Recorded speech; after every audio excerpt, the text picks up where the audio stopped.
Montez le volume et rendez-vous au premier virage. Et oui, une tentative de passage de Roll, ça y est. Ah, il se prend d'accrocher. C'était prévisible. Les pros, les champions du monde, s'ils ne réussissent pas, voilà, à repartir. Voilà, c'est là où on peut jouer. Il y va, et il passe, et il se touche, et il s'accroche, et merde. Okay, Lewis, it's hammer time. accélère. Toto? Yes. It's called a motor race, okay? Sorry? We went to car racing. This is unbelievable, guys. Can we do this for another 10, 50 years together? On a le droit de faire des erreurs, c'est un principe de base, c'est dans les erreurs qu'on apprend. Quand on fait 2 fois les mêmes erreurs, là c'est qu'on n'a pas appris. Bonjour à toutes et bonjour à tous, bienvenue chez Barbecue F1 sur Radio Merguez & Co pour un épisode consacré au Grand Prix de Chine à Shanghai. C'est le 5e de la saison et donc c'est le retour dans l'Empire du Milieu après l'absence de ce Grand Prix depuis belle lurette. Et qu'est-ce qu'on a pu voir en Chine? On a vu un peu la même chose que partout ailleurs, que sur tous les autres continents. C'est une domination de Verstappen quasi totale à 99% de ce qu'il aurait pu faire. On a pu voir aussi peut-être des Ferrari un peu moins à l'aise que ce qu'on avait pu voir sur les Grands Prix précédents, en tout cas peut-être un peu en demi-teinte.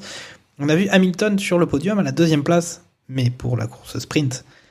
Puisqu'il y avait une course sprint en Chine ce week-end, et puis on a vu Alpine toujours au fond qui alimente son moteur avec un mélange d'espérance et de résignation. Bon, c'est encore une fois la même annonce à chaque émission qu'on fait, et c'était encore une fois pour voir si vous suiviez. Et puis autour de moi, Jacques Lafritte, pour parler de tout ça et bien d'autres choses. On va retrouver Lance Stroll. Pas de Ligue des Champions cette semaine. Comment ça va? On tient le coup? Bonjour, bonsoir à toutes et à tous. Non, ça va. Là, ce soir, je suis de repos. On est champion de France demain soir, donc ça sera autre chose. Mais si Monaco nous aide. Mais d'ailleurs, je suis à 2 doigts de peut-être bientôt changer mon pseudo, de prendre en fait le pseudo, le nom officiel. Dire Lance Stroll, parce que vu que c'est une belle merguez, on en parlera. Je peux prendre directement le nom du mec et à la limite lui refiler mon pseudo merguez, ça correspondra à son niveau et à ce qu'il fait en course. Les changements de pseudo sont parfaitement autorisés. Après, ça demande un peu de schizophrénie, mais ça pourrait être Lance Troll, par exemple. Tout simplement. Non, mais je peux m'appeler directement Lance Stroll. Je pense que c'est assez merguez. Ouais, mais après, il faut faire gaffe parce que après, on aurait peut-être son père qui contacterait à Radio Merguez & Co pour je sais pas, pour diffamation ou atteinte aux bonnes mœurs, je ne sais pas. Avec nous, autour du barbecue, on retrouve Charles Carrefour. Comment vas-tu, Charles? Salut à tous, ravi d'être avec vous ce soir. Ok. Et, moi, j'ai pas de Ligue des Champions, mais je vais très bien aussi. D'accord, c'est super.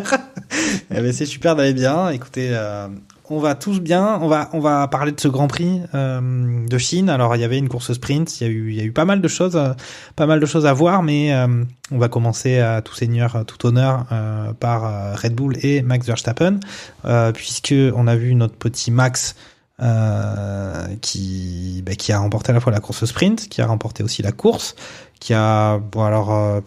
on a pu le voir peut-être un peu inquiété pendant la course sprint avec son problème de batterie, mais en fait non, pas du tout, puisqu'une fois qu'il a mis le plus sur le plus et le moins sur le moins, ça a fait beaucoup de plus et il a facilement dominé ses adversaires. Encore une fois, moi je trouve que la différence, et je vous laisserai avec cette observation, c'est qu'on a senti Sergio Pérez qui était moins ouf que le Grand Prix précédent. À la fois en qualif, il était plus loin, et puis en course, on l'a senti complètement impuissant.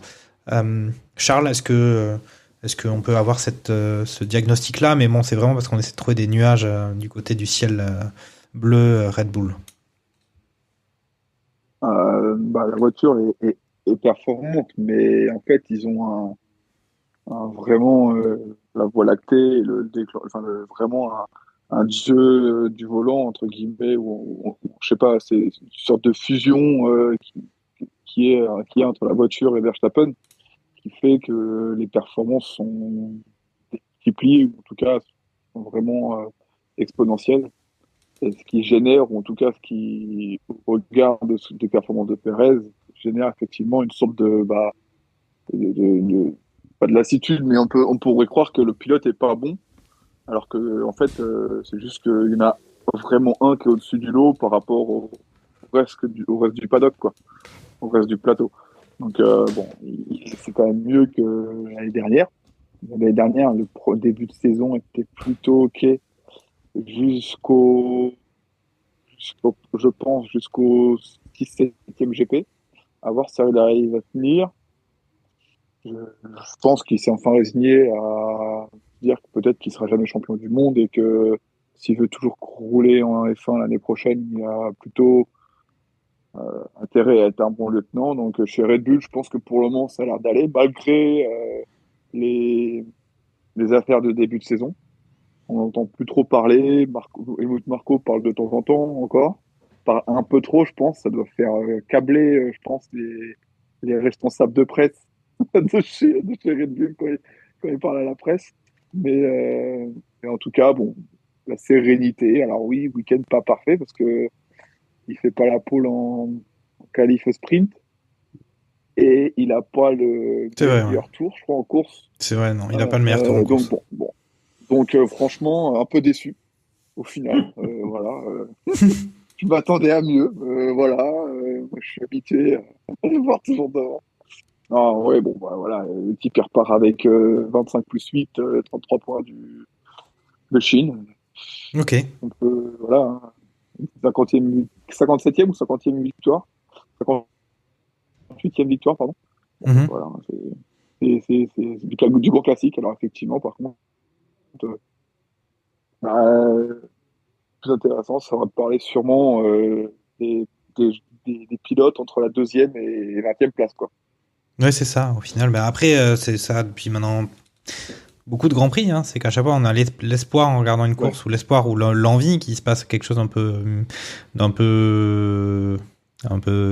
voilà, exceptionnel par rapport à cette place de devant, mais il faut se rendre à l'évidence que même si on fait des pronos, on se dit allez tiens cette fois-ci je mets pas Verstappen vainqueur, et ben c'est compliqué en fait, et puis on fait la blague, ça on a dû la faire 25 fois la blague sur les annonceurs sont pas contents parce qu'on voit pas Max Verstappen pendant la course, mais c'est vrai que Grand Prix après Grand Prix c'est comme ça, imperturbable, et puis c'est toute l'écurie qui est un peu en symbiose, donc ouais totalement. Donc que dire Lance par rapport à ça? Moi j'ai entendu dire que certains conseillaient à Max Verstappen de partir de chez Red Bull parce qu'il saurait pas faire un moteur pour 2026.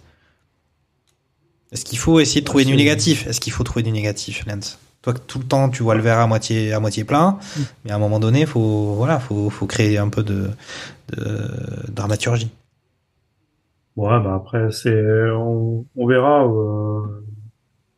Ce qu'il en sera, c'est les diverses tractations. On verra bien sur la silly season ce qui se passera.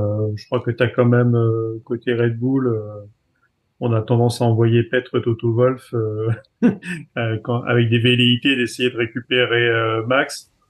Mais bon, lui son contrat est prolongé et si tu dois aller le récupérer, il va falloir payer assez cher pour racheter le contrat. Je crois que c'est 2028 son contrat, Max. C'est 2026 ou 2028. Bon, en tout cas, voilà, il est quand même sécurisé et vu qu'il doit pas être payé 3 € par mois, ça doit être compliqué à récupérer. Non, bah après, voilà, il y a eu ce petit accro sur la qualif parce que c'est vrai qu'on n'en a pas parlé. Sur finalement le circuit en lui-même, parce que on a quand même vu des trucs un petit peu fous sur ce circuit avec l'herbe qui prend feu tout court avec les F1 en balançant des étincelles. Alors moi j'aimerais savoir comment une herbe peut être sèche alors qu'il pleut et qu'elle prenne feu avec des étincelles. Bon ça faudrait je pense pas qu'il y avait que de l'herbe sur le bas côté et Et surtout, oui, c'est cette piste qui a expliqué cette qualif sprint un peu bizarre avec Norris qui colle quand même une seconde 7 à Hamilton qui termine deuxième. Avec en plus cet atermoiement, on en parlera tu parleras de Norris. Hein, c'est juste qu'il y avait la pluie, c'est ça qui a fait que c'était compliqué. C'est ça qui a vu Verstappen. Je sais plus, il était P3 non pour la qualif sprint. Quatrième non. Attends, je te dis ça tout de suite. Je me rappelle plus. En tout cas, il y a eu P4. Il y a eu la difficulté de faire compter un tour de qualif, sachant que effectivement les gars avaient du mal à rester en piste. Donc il y a eu pas mal de tours supprimés. C'était ça le suspense avec notre ami Lando. Ouais, t'as eu des vieux tout droits, mais il y avait même pas que la pluie parce qu'ils ont mis une sorte de solvant. Alors ils ont resurfacé une partie, mais ils l'ont resurfacé sur l'ancien tarmac. Donc pour que la piste ne dégrade pas et que ça adhère, ils ont mis une sorte de produit, et ce qui faisait que t'avais en plus de la pluie, t'avais certaines parties du circuit qui étaient assez compliquées niveau grip. Donc en plus ça faisait 5 ans. finalement, oui, le Covid c'était 2020, donc la dernière fois que la Formule 1 est venue c'était 2019. Donc il y avait beaucoup aussi de pilotes qui conduisaient pour la première fois. Même Max, il n'avait pas fait 3 milliards de tours dessus, même si avec les simulateurs, il connaissait bien, mais voilà. On va peut-être lancer ce débat justement sur le fait pour la première course sprint de la saison, ils la font sur un circuit qui n'avait pas été pratiqué depuis 2019.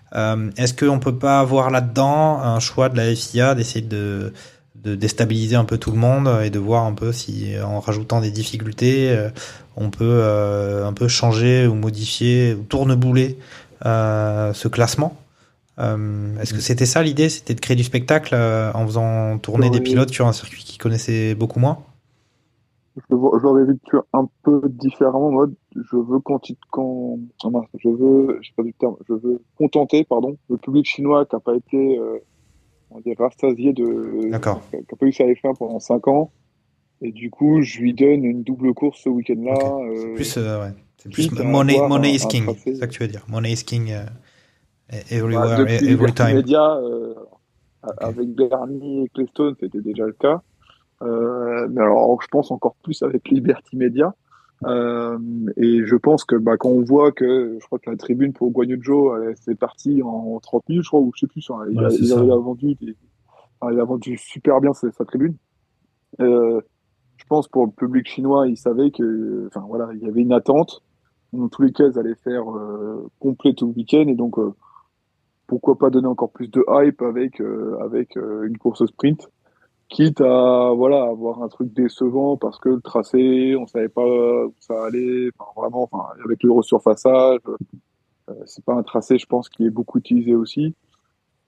Du coup, après décevant, sprint, on a eu un peu pas plus décevant que toutes les autres courses sprint. La qualif pour sprint était intéressante. Parce qu'il y a eu le facteur encore pluie, mais ça reste un cas exceptionnel. Mais c'est vrai que la course sprint en elle-même, elle fait partie des courses sprint décevantes par rapport à tous ceux qu'on a pu voir depuis le début. Et je pense que majoritairement, pour le moment, alors de mon côté, j'ai toujours eu un avis mitigé là-dessus, dès la première course sprint en Angleterre, il y a 2 ans maintenant.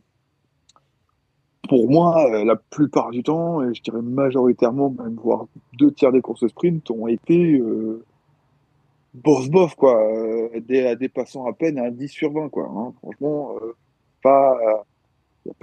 j'ai jamais vu une course sprint haletante de A à Z. Alors pourtant, c'était le but du format, de se dire on se contente pas de la gestion, on y va à fond.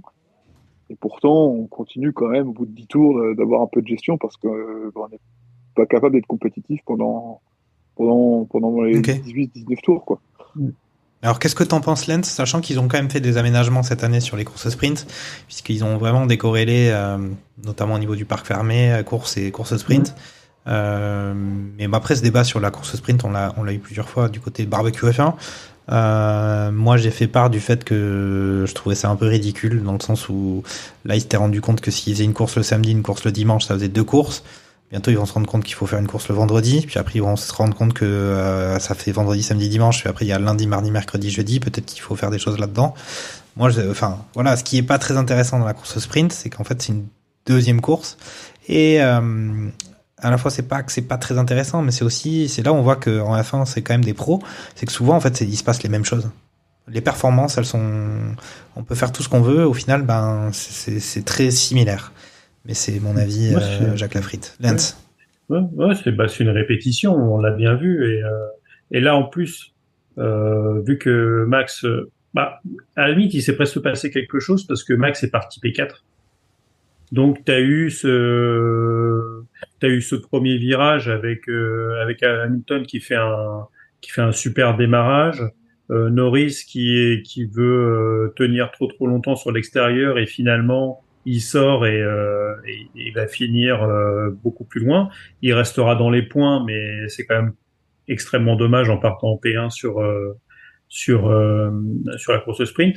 Il y a aussi le fait avec ces courses sprint, c'est que tu essaies de pas prendre de risques parce que même si tu as le parc fermé derrière et que tu peux, si jamais tu as un petit souci avec ce nouvel achalandage ce nouveau calendrier dans le week-end, si tu mets la voiture dehors et que tu la pètes, les mécanos ils ont peut-être 3 heures pour la réparer, mais tu mets aussi en danger et ta qualif pour la course du GP derrière, quoi. Alors que sur les années précédentes, t'avais la qualif, la pole pour le GP qui était le vendredi, et finalement t'avais le samedi qui était réservé à la course sprint, et finalement c'était une course dans la course.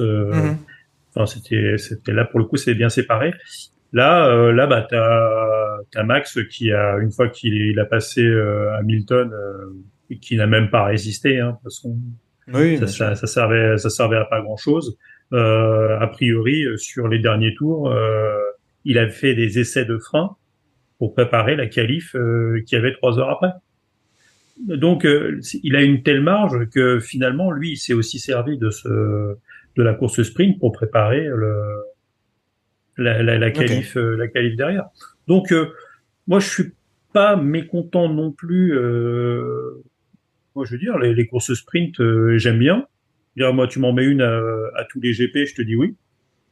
Parce que je m'inflige le fait de regarder les essais, les practices. Et quand t'as 3 practices, t'en as déjà 2 le vendredi, et que t'en as encore un 3e le samedi matin, ou très tôt dans la nuit si le GP est à l'autre bout du monde, ou tard le soir, hein, si c'est l'inverse. C'est quand même chiant. T'as la moitié du week-end. Si t'es vraiment pas un féru de Formule 1, les gens ne regardent pas. Oui. Et je pense, et comme tu disais que Money is King pour Liberty, eux, ce qui les intéresse, enfin, eux, ce qu'ils veulent, c'est intéresser les gens sur 3 jours.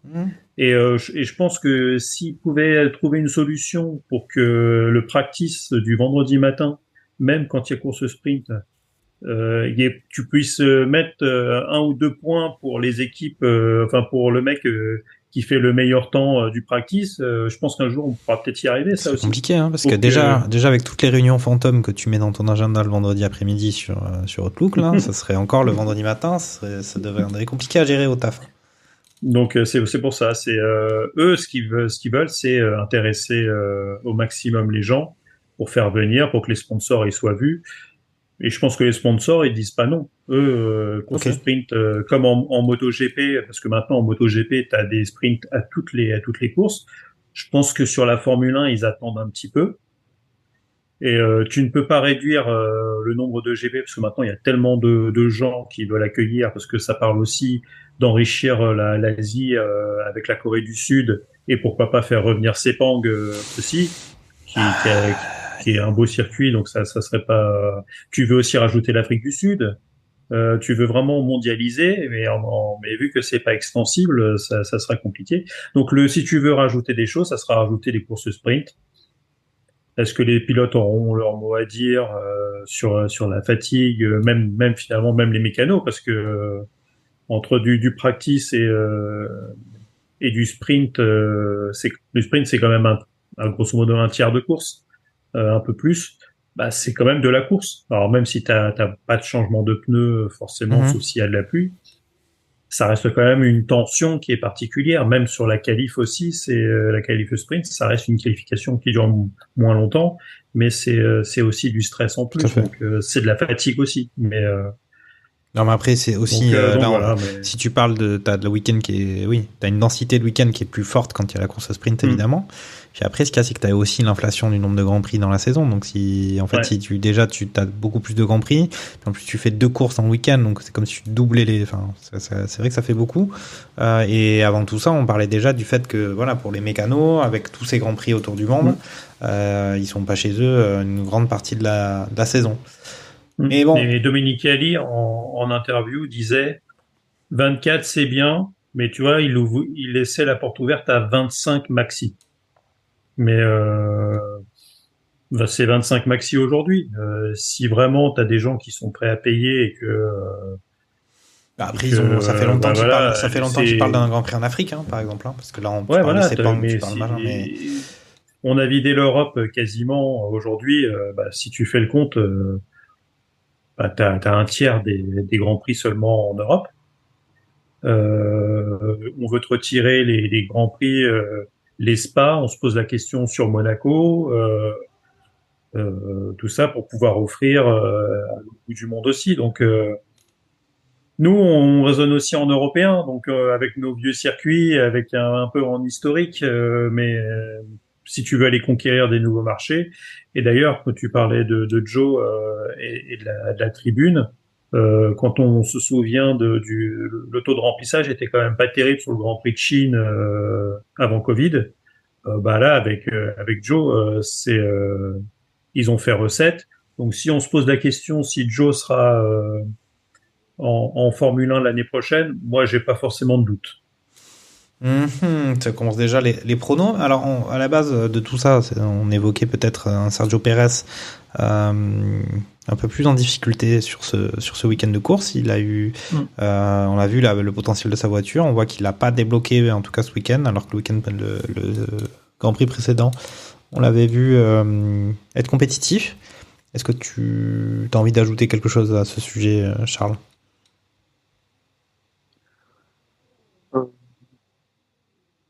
Plus que ça, pour le coup. Ok. Non, pas un avis prononcé sur le sujet. D'accord. Je reste un peu sans voix pour le coup. Ok.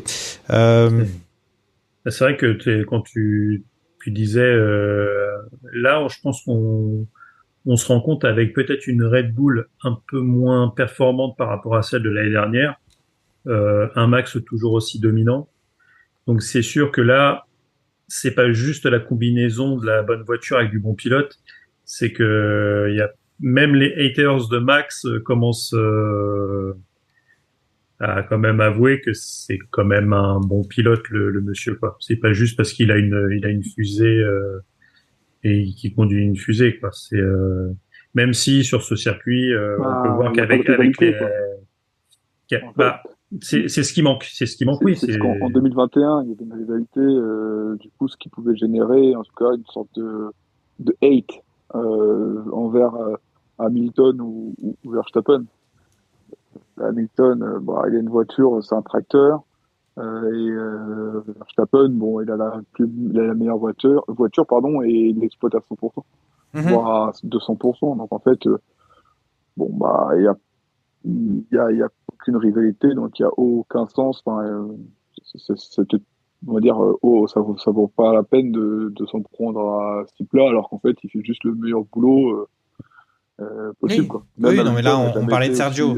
On parlait de Sergio. Là, on se dit Red Bull, ils sont ultra dominants.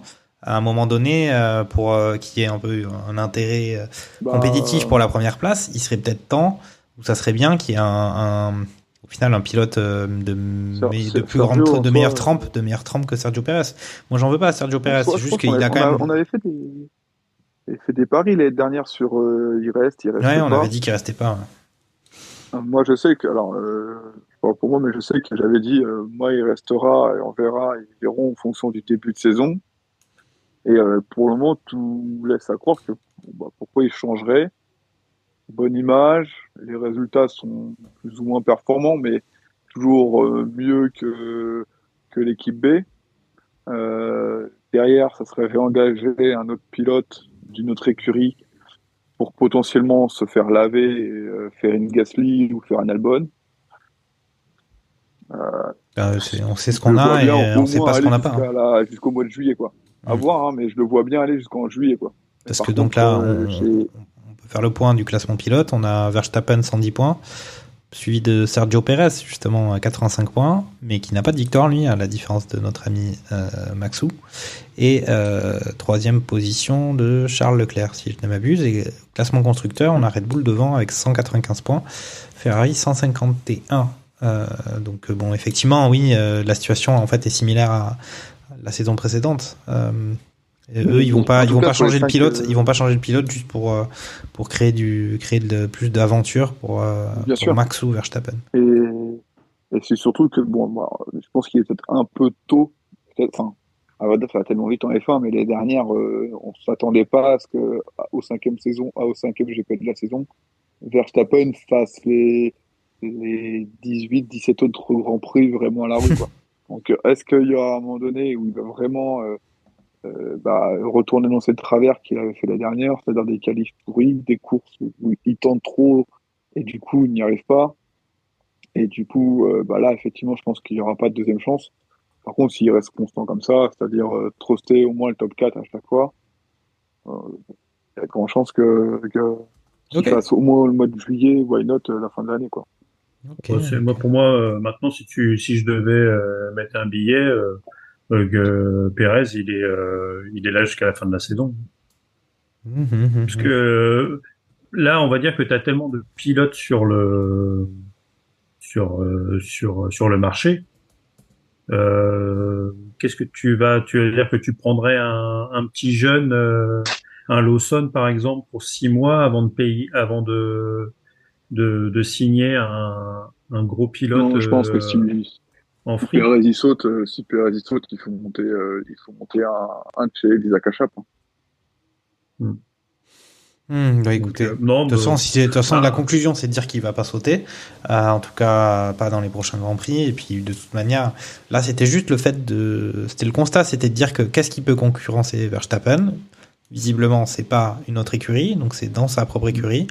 Et c'est Sergio Pérez, sauf que Sergio Pérez, à la fois parce que c'est peut-être aussi pour ça qu'il est là, c'est qu'il est bon sans être menaçant pour Verstappen. Il fait le boulot, mais il fait pas trop d'ombre. Et on avait l'espoir.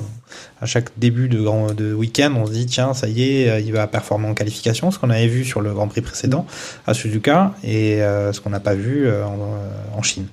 Après la saison dernière, je pense qu'il a dû quand même digérer, parce qu'il avait quand même, au bout de 5 Grands Prix, il en avait gagné 2. Les gens peuvent commencer à se poser la question de est-ce qu'il va pas y avoir bataille entre les deux, même lui en disant voilà, moi aussi je mérite d'avoir ma chance. Rappelle-toi Max, si j'avais pas été là, tu gagnais pas ton premier titre mondial. Plein de petits trucs sympas entre les deux. Donc une fois que Max a remis les pendules à l'heure, il a fallu qu'il gère. On a quand même une Red Bull qui était parfois, même plusieurs fois d'affilée, pas qualifiée en Q3, ce qui pour le coup est totalement inadmissible. Parce que quand tu avais cette voiture-là, normalement, c'est minimum Q3. Si on demande à des Aston Martin ou à des McLaren, etc., de l'année dernière, d'être minimum dans les 10, que dire de la Red Bull. Donc je pense qu'il a eu du mal. Là sur le début de saison, c'est dans la continuité. Et déjà fin de saison dernière, ça commençait à revenir un petit peu. Et là, le mec, il est tranquille. C'est comme un Carlos Sainz qui a l'esprit libre, qui ne surconduit pas finalement, parce que Pérez surconduisait et ça l'amenait à faire des erreurs. Là, le gars, il est tranquille. Il sait que quoi qu'il arrive, si ça se passe bien, il a peut-être moyen de signer une petite année supplémentaire pour aller jusqu'au changement de réglementation, parce que derrière, on sait même pas si Max resterait. Et si ça se passe pas, bah, et le mec, il est pas re-signé, mais il pourra très bien aller atterrir dans une des écuries un petit peu en dessous pour faire une pige ou deux. Donc, pour moi, là, Pérez, il conduit sans pression et il pourra pas faire moins bien que la saison passée. Donc, Ok, non mais au final, on a fait un bon tour autour de Sergio Pérez. On va passer à Ferrari, qui étaient eux-mêmes peut-être un peu décevants sur ce week-end. En tout cas, moi, ça a été un peu mon ressenti, un peu en dedans, sans être complètement à côté de la plaque, puisqu'ils ont quand même marqué des points. Mais on a vu aussi quand même une lutte un peu plus affirmée entre Carlos Sainz et Carlos Leclerc, où il y a eu quand même des petits moments de friction. Un peu, puisqu'il y a eu l'occasion quand même enfin voilà, sur à la fois la course sprint et la course en tant que telle. C'était assez chaud, sans que c'est forcément débordé, mais il y a quand même eu des contacts. Ils ont pu aussi faire des mouvements qui ont pu leur poser, leur coûter des secondes pendant les courses. Comment tu as vécu ce week-end de course Ferrari du côté, en Chine, Charles Leclerc, un peu en retrait, mais toujours là, et puis avec entre les pilotes un peu plus de tension. Charles Carrefour, tu voulais dire? Pardon? Charles Carrefour, tu voulais dire? Parce que je sais pas si c'était pour moi. Je sais plus si j'ai dit Charles Carrefour ou Carlos Carrefour, pardon. Excuse-moi. Carlos Carrefour. On va dire Grand Prix. Je pense que l'objectif qui se sont fixés n'est pas rempli. Ils ont été je pense, la troisième écurie sur ce Grand Prix-là. Et alors qu'ils s'attendaient à être la deuxième, voire vraiment talonner la première. Il est grand temps, je pense, que des améliorations arrivent parce que Charles Leclerc, quand même, loupe deux qualifs. C'est-à-dire, il loupe sa qualif au Japon. Il est pas forcément très haut niveau sur la qualif sprint et pas au niveau sur la qualif du GP. Sainz fait pas forcément mieux. Non.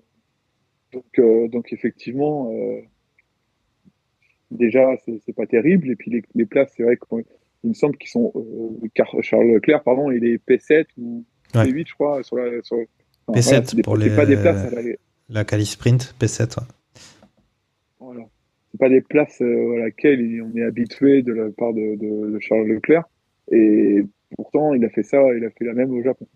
Donc il y a sûrement peut-être des réglages, je sais pas, pour le coup, j'ai pas toutes les infos, mais du coup, c'est vrai que ça génère peut-être un peu plus de frustration, on a besoin d'aller un peu plus loin, mais c'est vrai qu'en qualité sprint, c'était très tendu. J'ai pas eu vent d'une touchette, vous m'arrêtez si je me trompe, mais j'ai bien peur que en fait ça puisse envenimer un peu la situation, entre guillemets, ou en tout cas détériorer la bonne relation que pour le moment les deux pilotes affichent entre eux. Et ça serait vraiment dommage de finir, on va dire, leur collaboration professionnelle de cette manière-là, avec des touchettes où je pense que le team n'en a pas besoin. Au contraire, il a besoin de deux pilotes intelligents. Je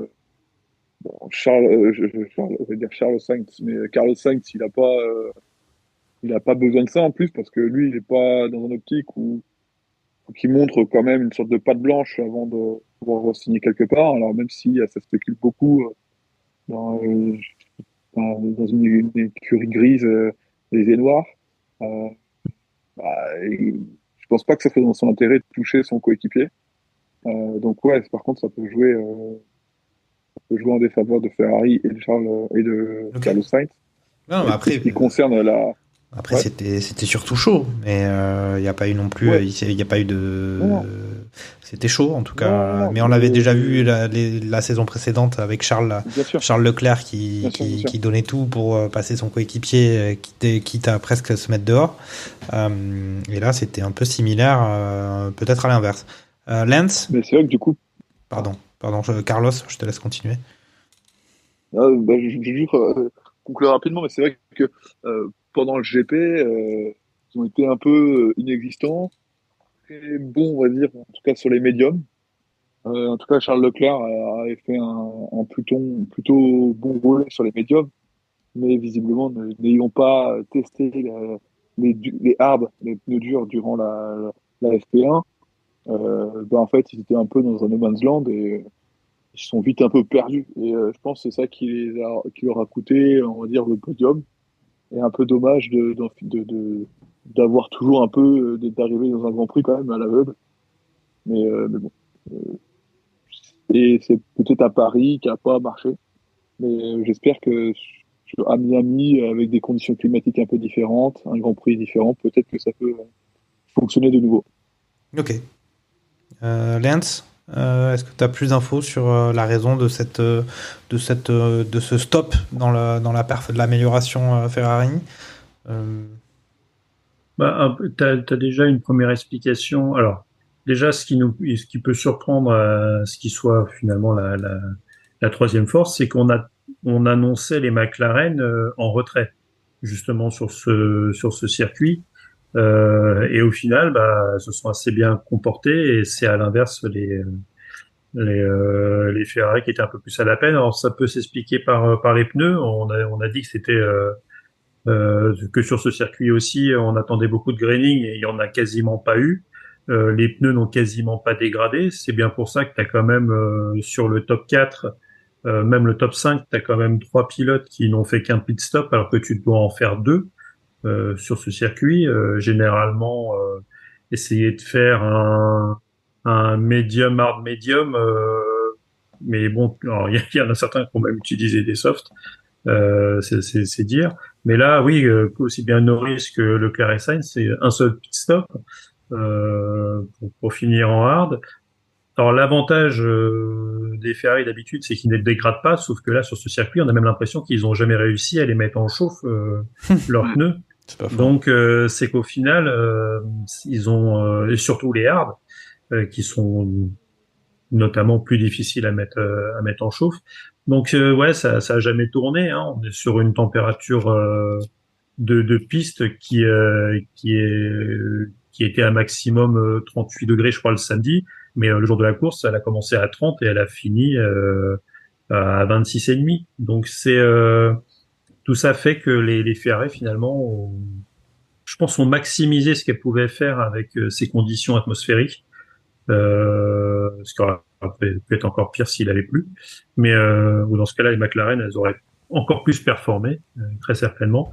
Donc on les reverra, je pense, dès Miami, avec des conditions beaucoup plus chaudes. D'accord. Et normalement, ça devrait reprendre de l'avant, même si McLaren apporte des upgrades à Miami, où celles de Ferrari sont attendues en Italie. Il me semble que c'est Imola après. Donc voilà, donc ça ira mieux à Miami et ça ira encore mieux devant les tifosi, quoi. Ok. Là pour moi c'était circonstanciel. Il y a le jet de Carlos Sainz qui passe à côté là. Ok, on va passer à McLaren alors. Gros week-end quand même au niveau performance du côté de Lando Norris, du côté de McLaren. Oscar Piastri, on avait déjà dit qu'il avait l'air un peu là, on peut dire qu'il a eu pas de chance sur un certain nombre d'actions ce week-end, mais on voyait qu'il commençait voilà, il a eu sa première saison un peu de rookie chanceux et valeureux. Deuxième saison, c'est un peu plus difficile sans qu'il soit particulièrement décevant. Hein, il est quand même au rendez-vous. Donc pour toi, Charles, week-end réussi pour McLaren contre toute attente, en effet. Oui, pour le coup. Ils sont placés comme l'écurie top 2 du plateau. Ils l'ont jamais fait auparavant depuis le début de saison. Toujours un peu en retrait, je dirais top 3, top 4. Et clairement, on ne s'y attendait pas à être aussi performant. C'est Norris qui a été le plus performant et c'est dans la continuité de la saison dernière. Il a été performant, c'est-à-dire en pôle, sous la pluie, en qualif sprint.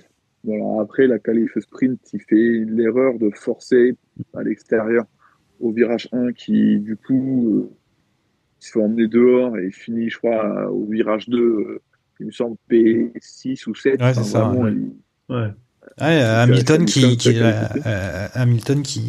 a montré qu'il était le patron. Je pense qu'il aurait dû peut-être relâcher pour potentiellement se repositionner peut-être P2, P3, mais assurer un podium. Et en fait, derrière, malheureusement, il a perdu gros. Et après, par contre, sur la course, sur le GP le dimanche, il pousse aussi, il me semble, comme Charles Leclerc, un peu son premier relais. Et les deux profitent de l'abandon de Bottas pour passer au stand, et ce qui leur permet, il me semble que Norris passe juste avant, il y a quelque chose. Enfin, les arrêts sont assez rapprochés, et ce qui permet à Norris de passer P2 et d'assurer une P2, et derrière réussit à, je pense peut-être avec le fait d'avoir roulé en hard durant la séance d'essai libre, à avoir des réglages voiture permettant de faire fonctionner les pneus durs, et du coup d'aller au bout du Grand Prix et d'assurer tout ça et de ramener des gros points pour le team, quoi. Et clairement là-dessus, Norris, même je crois qu'il l'a dit en interview, en déclaration après la course, que il sait très bien que c'est une sorte de victoire pour lui, parce que même il sait que s'il y a Verstappen qui a gagné, pour lui être P2 alors qu'il y a Verstappen, ça reste une petite victoire entre guillemets, parce que de toute façon il sait qu'il n'est pas capable d'aller chercher Verstappen à la régulière. Donc je pense sortir de la Chine avec une vingtaine de points, je pense qu'il s'y attendait pas pour le coup, McLaren. Et donc tant mieux pour eux, hein, mais effectivement, quand tu te dis je vais pas être bon et t'es très bon, à voir comment ils vont dire qu'ils sont très bons, hein, pour le coup. Oui, après c'est aussi qu'ils s'intercalent un peu entre Max et Sergio, donc c'est quand même ça qui est assez remarquable. Ouais, très clairement. Lance. Et il me semble pas que Perez ait réussi à rattraper Norris, hein. Non, on l'a jamais senti en difficulté. Enfin, il n'y a pas eu de ça pendant le Grand Prix. Hein. Lance, des émotions à partager du côté des oranges?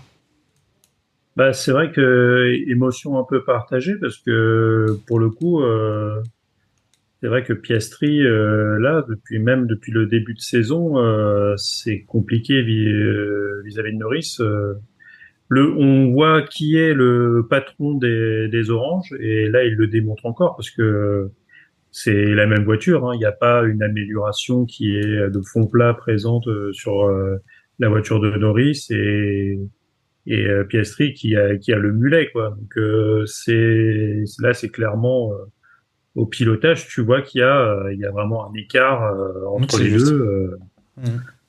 Donc là pour le coup, il y a absolument rien à dire sur le coup. Donc c'est pour ça que finalement c'est assez en demi-teinte, parce que même si on a tendance à dire que McLaren est la deuxième force, à l'arrivée, Piastri est assez loin, et c'est quand même Ferrari qui marque des gros points avec la P4 de Leclerc et la P5 de Sainz, quoi. Oui, alors après on va reprendre le classement. C'est vrai qu'il y a, tu fais bien de le dire. On a au classement constructeur Red Bull qui est devant, mais Ferrari avec 151 points, tandis que McLaren n'en a que 96, donc il y a déjà un gros trou, et un trou plus important entre Ferrari et McLaren que entre Red Bull et Ferrari.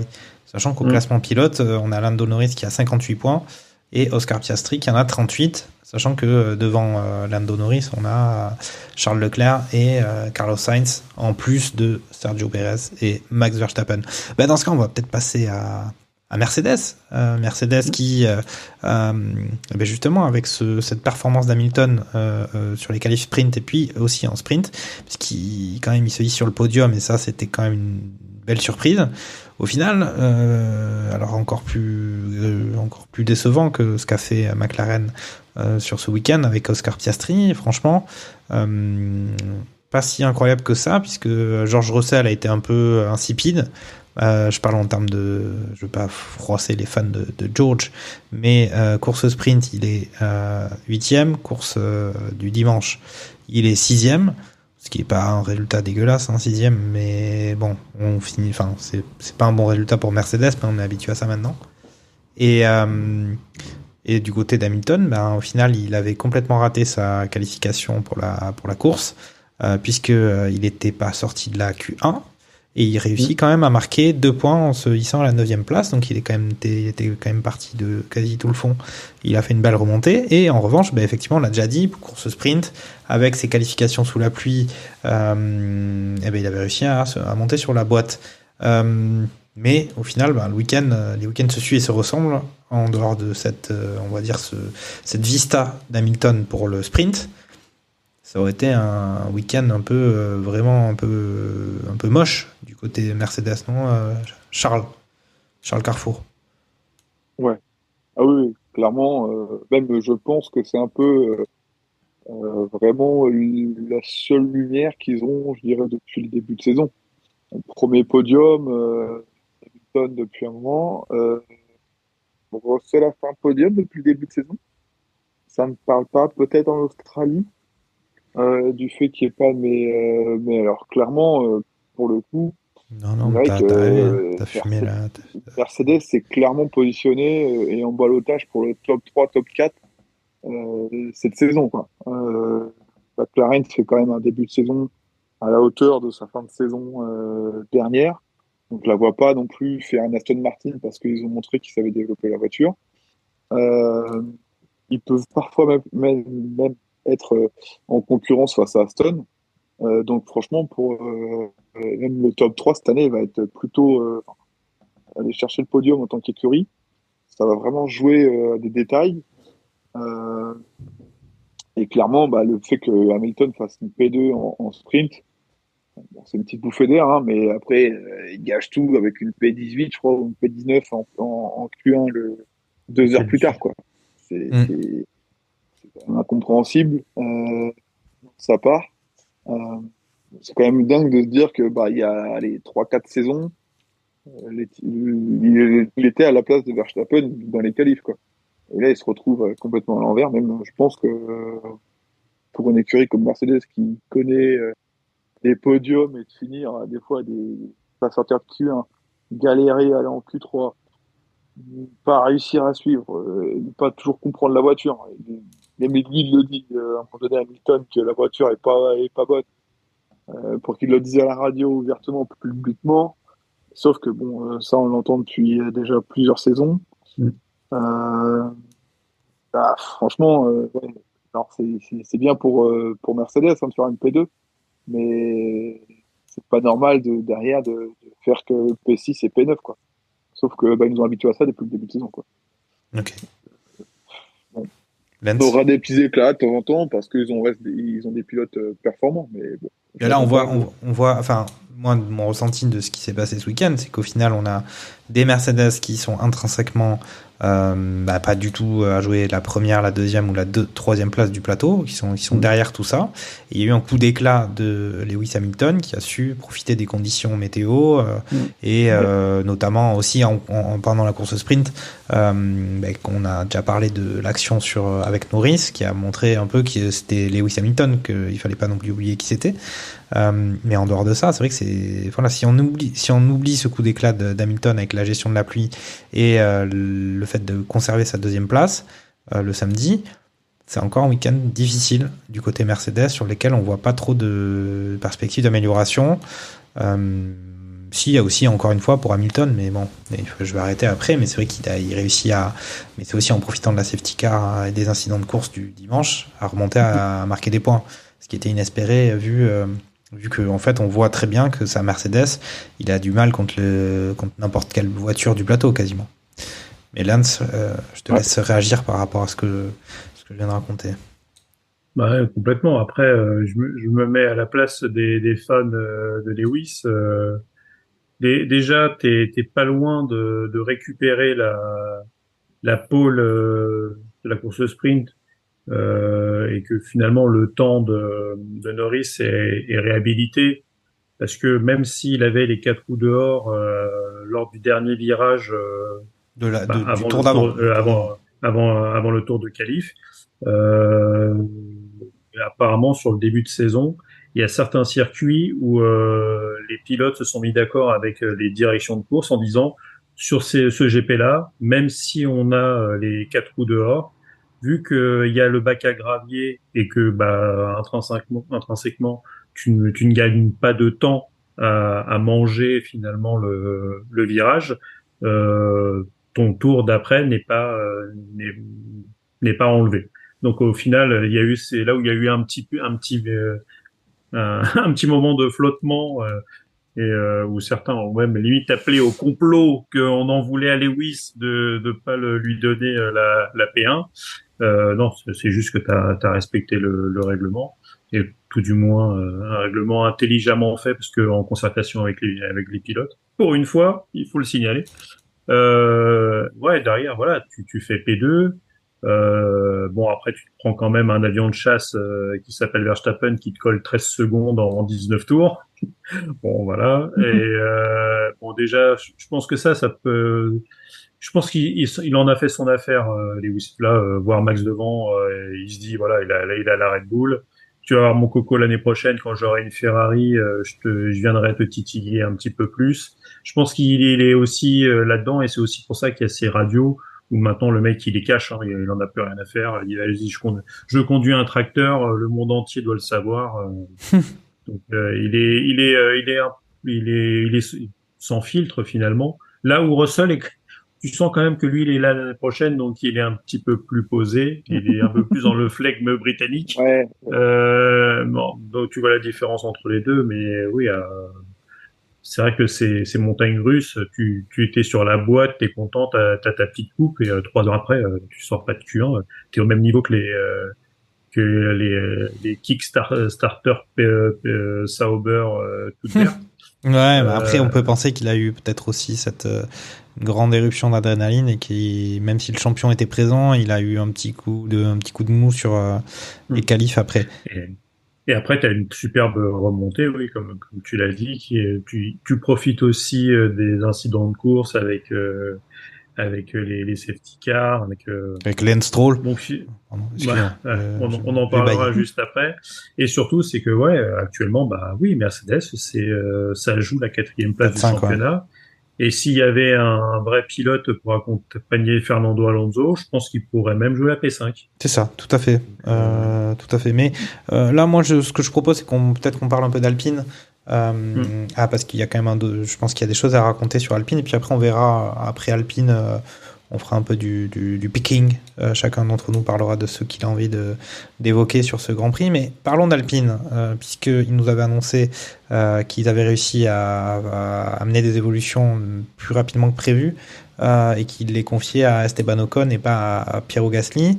Et j'avoue est-ce qu'on est si convaincu que ça après ce week-end de cette évolution qu'ils ont amenée sur le fond plat, sur le fait d'alléger la voiture? Est-ce que ça a été si marquant que ça, ou est-ce qu'il n'y a pas une sorte on essaie de se convaincre que c'est vachement mieux? Ils ont quand même réussi à finir 11e, mais il y a eu pas mal de circonstances de course qui peuvent l'expliquer. Charles, est-ce que toi tu t'as vu quand même parce que par exemple en qualif, il me semble qu'on a vu que il n'y avait pas d'écart particulier, non, entre Pierre et Esteban? Ouais, c'était assez close, hein, je crois. Gasly, sur la grille de départ, Gasly fait un 1.35 463 et P15 et Ocon et P13 en 1.35 223.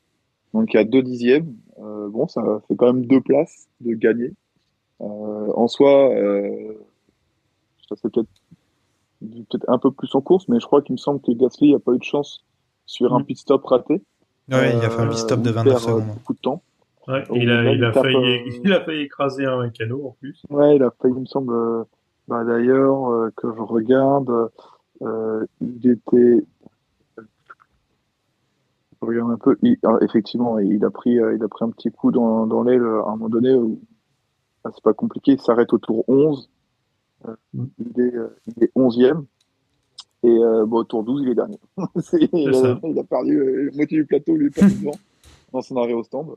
Donc clairement, ouais, il a dû remonter beaucoup après. Il a réussi à remonter quand même un petit peu.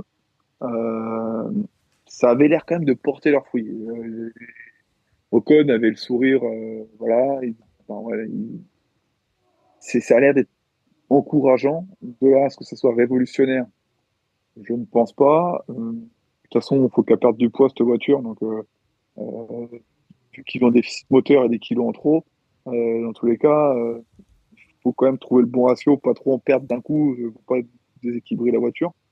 Mais ça a l'air d'aller dans le bon sens. En tout cas, sur un Grand Prix, quand même, où il fallait un moteur, dans le sens où, vu la grande ligne droite qu'il y avait, si tu avais un bon moteur, ça te permettait de doubler.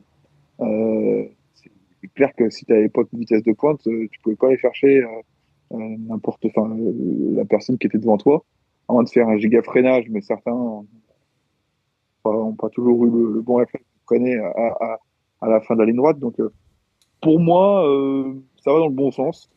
Après, comme tu disais en début d'émission, on sait pas trop, c'est le alors peut-être à chaque dimanche.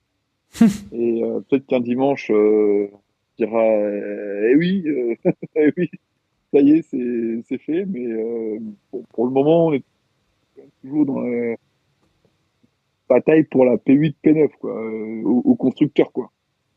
C'est quand même pas bon. C'est quand même très loin de l'envergure de Alpine, quoi. Ok.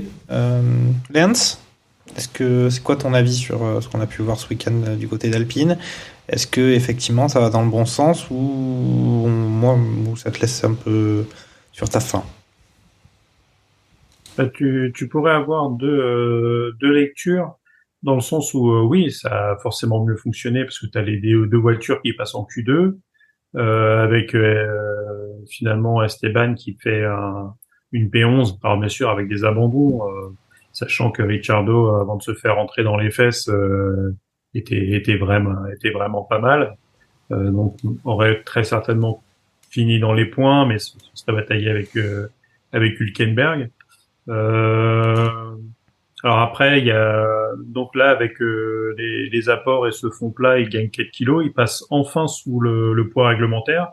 Donc là, ils vont pouvoir installer du lest qu'ils vont pouvoir placer où ils veulent. Et ça, c'est très important parce que ils avaient aucune marge de manœuvre avant ça. Donc c'est au moins des aspects positifs. Par contre, là où on peut peut-être se dire que ça peut être circonstanciel et qu'on attendra Miami, c'est vu que l'Alpine est une voiture qui dégrade les pneus. Là, les pneus n'étaient pas dégradés. On l'a dit tout à l'heure, hein, t'as quand même pas mal de pilotes qui ont fait qu'un seul stop et qui ont fini dans les premiers, donc leurs pneus ont bien tenu. Donc, est-ce que finalement ça n'a pas trop dégradé parce que à cause de ces températures assez faibles? Est-ce qu'à Miami où ça va être un peu plus abrasif sur le parking du stade? Voilà. Oui. Gasly, normalement, Pierrot devrait avoir aussi les améliorations, je pense, qui étaient sur la voiture d'Esteban. Donc, on va voir s'il en tire aussi avantage. Ce sera l'un des points à regarder. Mais en tout cas, oui, on sera attentif. Là, il y a eu une progression puisque tu joues plus la 18e place, mais tu es aux portes des points. Donc, il y a une réelle amélioration. Mais à savoir si, voilà, c'était les conditions météo qui ont aidé Alpine ou si c'est vraiment la voiture qui a un vrai plus. Alors après, c'est ce qu'on disait depuis le début de la saison, c'est que avec les 5 écuries devant, normalement, si les 5 dernières, les 5 autres écuries ne doivent pas marquer de points, il faut que tu aies un Stroll qui fasse n'importe quoi ou qu'il y ait des gens devant qui abandonnent sur casse moteur ou des Ferrari qui se frictionnent un petit peu trop près. Ou un Hamilton qui se rate et qui est vraiment trop loin. Voilà, oui, c'est là sûr. Où tu vas pouvoir prendre des points. Si tu reprends les points du week-end, il y a 1 point sur l'ensemble de tous les points qui étaient attribués. Il y a 1 point qui est allé du côté de Hülkenberg. Et le reste, c'est McLaren, Aston Martin avec Fernando Alonso, Mercedes, Ferrari et puis Red Bull. Donc effectivement, ce petit point là, c'est ce qui fait à la fois toute la différence et en même temps c'est un peu c'est un peu ridicule, mais c'est aussi peut-être ça qui fait que ils envisagent de modifier le barème de points, ou en tout cas ils envisagent très sérieusement de donner des points au 11e et au 12e pour la saison 2025.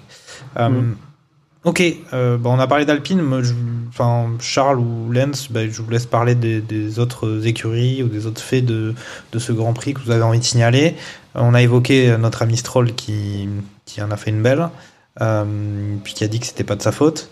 Peut-être parler de ça, et puis après on peut parler effectivement de la malchance de notre ami Ricciardo, et aussi de Tsunoda, mais aussi de l'écurie Sauber qui n'a pas non plus été très haut verni. Charles? Ouais. Alors pour commencer avec les Aston, effectivement week-end, je dirais au final un peu en dents de scie. Alonso au final arrive à être quasiment le meilleur parmi les moyens. C'est-à-dire que il fait 7e sur le GP, sur le sprint, il finit, si je dis pas de bêtises, il finit dernier, puisque en fait il a son accrochage avec Sainz qui lui même génère, je crois, 3 points de pénalité, 3 points en moins sur son permis, sur sa super licence, et puis il y a 3 points et il a dû abandonner. Alors je crois qu'il a fini le Grand Prix ou il a abandonné, je sais plus. En tout cas, il avait crevé, mais ça servait peut-être à rien et 3 places de pénalité sur le GP, je crois, ou 10 secondes, quelque chose comme ça. Et vu qu'il était dernier, il n'y avait aucune incidence en soi avec les secondes de pénalité. Mais par contre, c'est 6 points en moins sur sa super licence, sur les 12 possibles en cas de Grand Prix, ce qui est quand même un peu énorme. Il a quand même grillé 2 jokers. Bon, après, pour le coup, j'ai vu des accidents un peu plus violents et pas de points de pénalité sur la super licence. Donc, je la trouve peut-être un peu cher payé, mais je sais pas ce qu'ont les commissaires en ce moment avec ça. Non, mais bon, il a quand même Hamilton, c'est quand même le traître aussi, c'est pour ça. Après, quand tu vois que Stroll, il prend que 2 points de pénalité, alors que il y en a un qui est quand même beaucoup plus dangereux et qui fait n'importe quoi en matière de pilotage. Et surtout qu'il a Sainz, ça a pu finir la course. Ricciardo n'a pas pu finir la course en plus. Ouais. C'est clairement, et la justification des commissaires, c'est quand même de dire que ah ouais mais non mais Fernando normalement à cet endroit-là on dépasse pas, ok, donc c'est forcément que t'es dangereux, donc finalement les mecs ils vont anesthésier, donc si on ne voit que des dépassements au DRS dans des lignes droites, on pourra dire merci aussi aux commissaires, parce que tu vas pas forcément tenter le diable. C'est clair. Surtout si t'es jeune pilote. Fernando, lui, il s'en bat les steaks. Si tu dois refaire le même dépassement, il le fera. Mais un plus jeune pilote, un Piastri ou un Sargent, Sargent, généralement, il dépasse pas grand monde. Mais sinon, ouais, c'est dommage. C'est dommage. Et du coup, c'est vrai que pour les Aston, week-end pas terrible, quoi. Pénalité, Stroll met pas de points dans les 2 courses. Enfin, ils repartent de là avec une dizaine de points, mais pas plus. C'est quand même moyen. Stratégie quand même plutôt intéressante de la part d'Alonso de finir en médium. Il avait tenté de loin et remonter. Voilà, et franchement, ça lui a permis de prendre le meilleur tour en course. Et clairement, c'était abusé. On dirait qu'il était en 150 cc et que les autres étaient en 50 cc sur Mario Kart, quoi. Vraiment, parce qu'il a failli se mettre au tas sur le premier virage, ou sur le dernier virage plutôt. Sur le dernier virage du circuit, je sais plus quand est-ce qu'il dépasse Hamilton. Mais c'est au 48e tour, il dépasse Hamilton, 49e. Mais il se prend un coup de raquette, il arrive à la reprendre. Tu confonds pas avec les qualifs? Planchet est dans le même tour. Tu confonds pas avec des qualifs? Je sais plus. C'est Sainz. Ah oui, pardon, c'est Sainz. Oui, tout à fait. Excuse-moi. Ouais. J'avais cette image de la voiture et Alonso se prend un petit coup, mais il arrive à redoubler Hamilton. Donc franchement, il était il était sur une voie royale pour remonter. Et même Russell, à un moment donné, je pense qu'il aurait pas fallu avoir 5 tours de plus parce que sinon Russell, je pense, se faisait croquer. Et avec la dégradation, on sait pas trop, mais il revenait quand même fort. Ouais, t'avais même l'ingénieur Ferrari qui avait annoncé à Sainz qu'il y avait fallait faire gaffe, il y a Alonso qui arrivait. Exactement. Alors que bon, il y avait quand même un sacré écart. Ouais. Donc bon, week-end mitigé, mais bon, quand Alonso fait du Alonso, c'est très joli à voir. Lance, je te laisse un peu conclure ce Grand Prix avec peut-être les autres écuries ou les autres faits marquants pour toi de la Chine. Le truc sympa de ce Grand Prix, c'est quand même Joe, où tu sens que de courir chez lui, ça a vraiment été quelque chose. Il a vraiment été touché par le truc. On va dire que on l'a vu à ce Grand Prix-là et il retournera dans l'anonymat dès le prochain Grand Prix avec les Sauber, tant qu'il y aura pas des anneaux entrelacés sur le devant de la voiture. On n'en parlera quasiment pas. Ou elles vont briller par leur absence. Alors, Bottas continuera à plus faire parler de lui avec sa coupe mulet qu'avec son pilotage.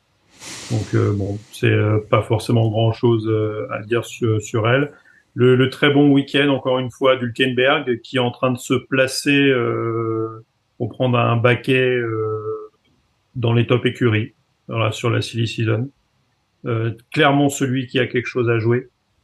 Il a l'avantage aussi d'être allemand. Donc est-ce que Sauber pourrait être intéressé, enfin Audi quand ils vont arriver en 2026, est-ce qu'entre-temps il va pas pouvoir signer chez une team intéressante pour pouvoir faire des choses? En tout cas, il met Magnussen dans sa poche. Il est vraiment intéressant sur ce qu'il fait en course. Il maximise tout ce qu'il a à maximiser. Donc derrière les 5 top teams, c'est vraiment le pilote qui est présent. Les Racing Bull, après avoir fait des choses sympas, notamment Tsunoda, contre-coup du Japon, quoi. Hein, c'est-à-dire abonné aux absents. Alors peut-être qu'un Japonais en Chine, il se sent pas bien, j'en sais rien. Des remember d'histoire il y a quelques années, j'en sais rien. Mais en tout cas, au pays du karaté, c'était pas la folie. Enfin du kung-fu plutôt, parce que le karaté c'est japonais. Mais pardon. Ah là, c'est plus c'est compliqué. Donc pas en train de se noyer. Et Ricciardo, malheureusement pour lui, qui faisait un bon week-end, qui reprenait le lead justement sur Tsunoda, qui lui mettait des pilules depuis le début de la saison. Et là, il y a un gogol qui est derrière lui. Non mais franchement, mais en plus c'est la désinvolture qu'il a quand il est en interview. C'est c'est pas ma faute. Non mais ferme ta bouche. Mais après c'est vrai qu'en plus de l'accident pour lequel il prend des points de pénalité, pour les interviews qu'il fait et son comportement en dehors de la piste, il pourrait prendre des points de pénalité quand même. Je sais pas s'il faudrait faire ça.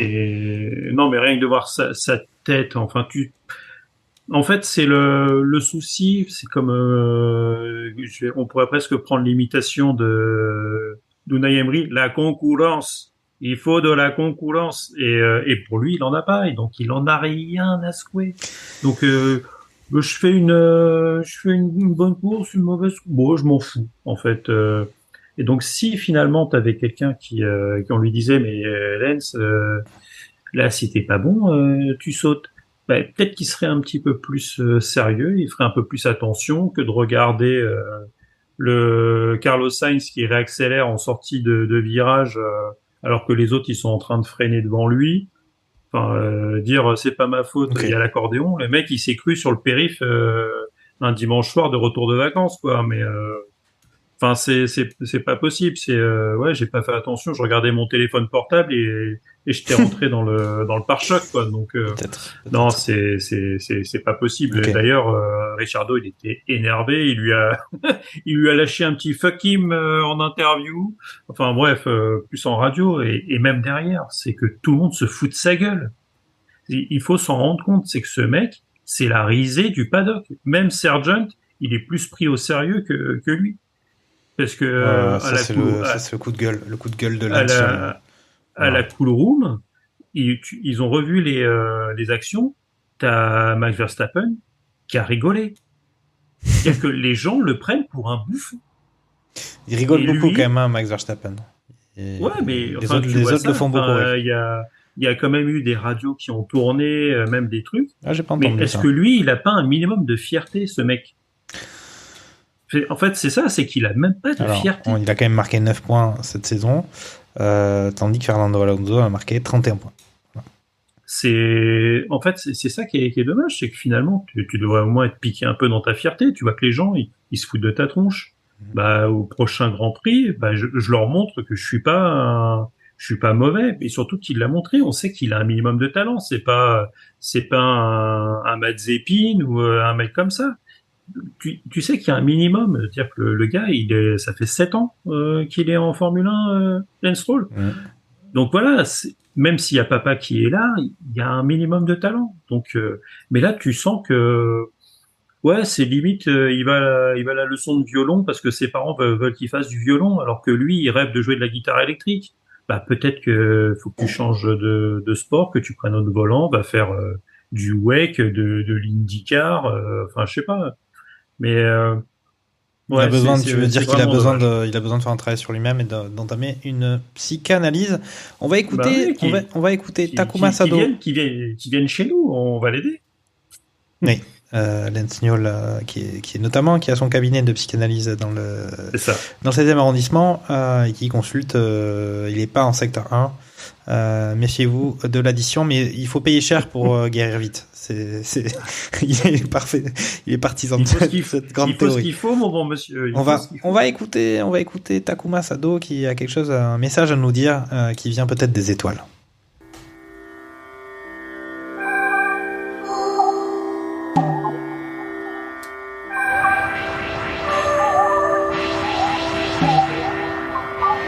Salut à toutes et à tous, ici Takuma Sado, et on se retrouve pour la nouvelle théorie du complot de la semaine. Vous le savez, Liberty Media, propriétaire de la Formule 1, a racheté l'entité MotoGP début avril pour 4,2 milliards d'euros. Et si je vous disais que cette action était planifiée en sous-marin par Williams et Finteam? Sur les 5 grands prix auxquels nous avons assisté, je ne compte pas les sprints parce qu'on s'en fout, à 3 reprises, nous avons pu voir Alexander Albon terminer à la 11e place, soit aux portes des points. Or, on le sait, la lutte du milieu voire du bas de tableau se joue au point près tant l'argent récupéré est essentiel à la survie de l'écurie. Car je vous le rappelle, c'est le classement constructeur qui permet de donner l'argent des droits télé, etc. Or, le système de points du MotoGP est différent de celui de la F1 puisque ce sont les 15 premiers pilotes qui récupèrent des points. Et qui dit plus de personnes récompensées dit plus d'opportunités de bien se placer au niveau des constructeurs, et ça, Williams l'a bien compris. Via les performances d'un Alex Albon régulier, l'écurie britannique a influencé Liberty Media afin de racheter la MotoGP pour récupérer le système de points et l'incorporer en F1. Vous ne me croyez pas ? Motorsport.com a annoncé il y a peu que les écuries discutaient d'une ouverture des points aux 12 premiers. Et grâce à ça, Albon aurait donc pu récupérer 6 points précieux dans la course au classement constructeur. Je vous laisse méditer là-dessus et nous, on se donne rendez-vous à Miami, sans flic, espérons-le. Prenez soin de vous et surtout n'oubliez jamais que rien n'est jamais le fruit du hasard. Voilà, des paroles très, très intéressantes qui font beaucoup réfléchir, encore une fois, du côté de Takuma, qui vraiment, c'est quelqu'un qui en a dans la caboche, comme on dit. Une réaction, Lens, une réaction, Charles? Non? Ok. Tu devrais même mettre des points comme j'ai pu voir, du 20 points pour le premier et 1 point pour le dernier. Pourquoi pas. Alors après, tu peux te poser la question de comment ça se passe s'il y a des abandons. Est-ce que tu files quand même des points aux mecs qui ne finissent pas la course? Bah après, moi, tu vois, je me dis toujours, le dommage enfin, t'es quand même 12e ou 13e de marquer 1 point, tu vois. Je trouve ça toujours un peu dingue. 13e, c'est pas un bon résultat, quoi. Tu vois. 13e sur 20, t'es quand même dans la deuxième partie du tableau, quoi. Donc, Après, de toute façon, il faut pas. C'est histoire de classement, de notes et tout. Faut arrêter. Faut mettre des lettres. Faut mettre A, B, C, D. C'est comme ça qu'il faudrait évaluer les Même pas. courses. Tu dis avec des appréciations comme en école primaire. Ah, tu mets plus de notes. Tu mets excellent, très bien. Ou alors si. C'est passable, quoi. Après, Lance point Stroll aurait pour être toujours passable, vu, lui, sur son cahier, donc ça serait pas top. Allez, on va pas revenir sur Lance Stroll, mais on va aussi... Par contre, ce qu'il disait sur le nombre de points où ça allait jusqu'au 15e, c'est le truc du MotoGP, c'est qu'il y avait aussi plus de participants sur les courses. Donc, c'est pas déconnant que tu ailles jusqu'au 15e pour... Oui, pour que les gens ils aient... Non, mais l'intérêt de mettre des points un peu comme ça, c'est que ça donne aussi sur les courses. Quand t'es 13e, tu sais que c'est comme ça que ça va durer sur les 20 derniers tours, et que ça sert à rien de... Tu veux double gars devant, ça sert à rien. Peut-être que tu le fais pas. Là, avec des points, peut-être que les gens le feront. Peut-être que ça créera plus d'envie, d'avoir envie. Mais on va écouter quand même les infos de la semaine de Sébastien Vettel. C'est parti. So box. Salut tout le monde, c'est Sébastien Vettel pour les 4 infos inutiles de la semaine. Et voilà que ces infos commencent bien. Lance Stroll vient de prendre une pénalité de 5 secondes pour radotage envers l'incompétence de Lance Stroll. Après le trophée auquel on fait un bisou, après le trophée que l'on met autour du cou, découvrez le prochain trophée que l'on chevauchera et qui nous fera faire un tour de piste à 10 mètres du sol. Les rumeurs de vente d'Alpine vont bon train, et vu le tracteur qu'il se traîne, il se pourrait que Dacia arrive en F1. Pour les prochaines qualifications à Miami le 4 mai prochain, souhaitons que la force soit avec les pilotes. C'était Sébastien Vettel pour les 4 infos inutiles. On se retrouve au prochain Grand Prix. Ciao. Alors, il a eu la chance quand même de nous écouter en direct, même si c'est pas possible. Je sais pas comment il a fait, parce que nous ne faisons pas chez Barbecue F1 des directs, contrairement à pas mal d'autres barbecues. Nous, on reste sur on est des vieux, on fait le vieux support de podcast, juste audio. Mais en tout cas, il s'est pas trompé sur les radotages de Lance. Prochain Grand Prix, Miami. Alors Miami. Alors c'était quoi déjà le résultat l'année dernière? L'année dernière, je pense qu'on avait une victoire de Verstappen, suivi d'un Sergio Pérez, suivi de Fernando Alonso. Et c'est le grand moment des pronostics pour la team Barbecue F1. Qu'est-ce qu'on voit, qu'est-ce qu'on visualise en Floride pour cette saison de Formule 1? Lance, tu vois ça comment, toi? Tu avais annoncé d'ailleurs sur ce Grand Prix de Chine Verstappen, Pérez, Norris. C'était pas si mal, hein? Pas mal, hein? Verstappen, Pérez, Norris, ça aurait été peu de choses près, t'avais le podium. Ouais, c'était pas loin. Je mettrais un max, hein, quand même.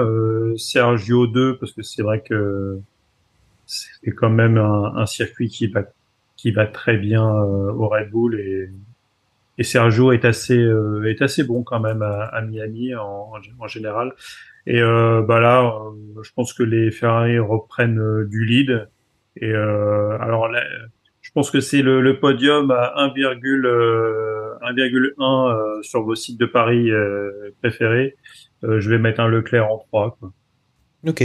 Après, comme le dit bien Carlos Mizar, ou je sais pas comment il s'appelle en basket, mais ne pariez pas à donner à votre femme, raccourci. Donner à votre femme ou à votre conjoint ou aux associations. Hein. C'est bien de faire ça. Charles Carrefour, il avait annoncé une victoire de Verstappen. Non, il n'y a pas de pronostic pour Charles Carrefour pour la Chine. Et ouais. Ah bon? En tout cas, je l'ai pas dans mon listing. Faudra rechercher ça. Tu l'avais pas envoyé. Non, t'en as le truc. Alors, attendez. Oui. Je peux même le retrouver. Alors, t'avais annoncé. La conversation, c'est un Max Verstappen, un Charles Leclerc et un Carlos Sainz. J'ai même répondu 1 minute après ton message. Ah, mais t'es allé trop vite, c'est pour ça. Donc, oui, en fait, j'ai oublié qu'il y avait les McLaren qui allaient surperformer. Ok. C'était bien. Alors, Miami, what's going on? Avec Verstappen, on va toujours être là. Et je dirais, ça me fait chier de pas mettre Leclerc ou de pas mettre une Ferrari. Il faut quand même noter que, je sais pas, moi j'ai le listing dans les yeux de tes pronostics. T'aimes bien Charles Leclerc quand même. À mon avis, il y a un poster au-dessus de lui. Ouais, il y a un nom qui fait que. Mais je me dis quand même que. J'hésite quand même à mettre Perez soit top 2, soit top 3. Je vais rejouer un peu la sécu, mais je vais remettre Perez en 2 et Norris en 3. Ah oui. Ok. Eh bien, moi, j'annonce. Ouais, je tente un truc, hein, mais je me dis, peut-être que, tu vois, ça se trouve, c'est victoire de Leclerc, tu vois, dimanche. Tu vois. Tu veux pas être le chat noir, donc tu le mets pas sur le podium parce que sinon ça apporterait, voilà. Ça, c'est bien ça. Ça, c'est les grands parieurs. C'est les grands parieurs qui font ça. L'œil noir, tout ça, c'est un truc qui existe, hein. Sachez-le, mais je crois que Takuma a prévu un hors-série barbecue F1 sur l'œil noir. On l'attend de pied ferme. Alors moi, j'avais annoncé sur le Grand Prix de Chine Verstappen, Perez, Leclerc. Je vais annoncer le même podium pour Miami. Voilà les gars. Quelque chose à ajouter suite à ce Grand Prix de Chine en Formule 1 ou sur d'autres choses? Peut-être que vous avez envie de parler d'autres choses, je sais pas. Lance, c'est bon? On a fait le tour? Bon, oui, je pense qu'on a tout donné. On a fait le tour. Ouais. Ok. J'ai lâché tout ce que j'avais lâché sur Lance Stroll, donc pour peu qu'il en ait toujours rien à faire et qu'il fasse encore n'importe quoi dans 15 jours, on n'est pas à l'abri.